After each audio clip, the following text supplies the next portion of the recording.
హైదరాబాద్ నగర police commissioner సజ్జనార్ను Tollywood పెద్దలు కలిశారు. ఈ భేటీకి అగ్ర హీరోలు చిరంజీవి, నాగార్జునతో పాటు దర్శక ధీరుడు రాజమౌళి, ప్రముఖ నిర్మాత దిల్ రాజు హాజరయ్యారు.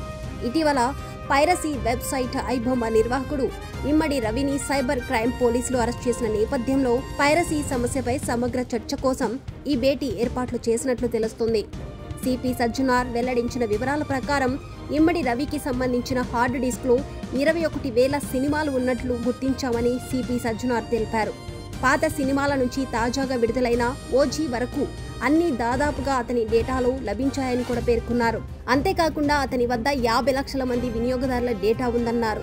ఈ డేటాను డార్క్ వెబ్కు అమ్మే అవకాశం ఉన్నందున పెద్ద మోసాలకు దారితీయొచ్చని తెలిపారు. పైరసీపై పోలీసులు, నిర్మాతల దృష్టి ఫోకస్ పెట్టిన నేపథ్యంలో రవి అప్రమత్తమై కరేబియన్ దీవుల్లోని సెయింట్ నేవీ అనే దేశం పౌరసత్వం కూడా పొందినట్లు విచారణలో బయటపడింది.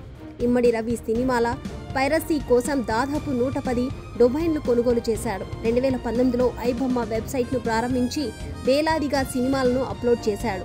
ఇండోనేషియా, స్విట్జర్లాండ్, నెదర్లాండ్లో సర్వర్లు ఏర్పాట్లు చేసి కార్యకలాపాలు నడిపినట్లు పోలీసులు గుర్తించారు.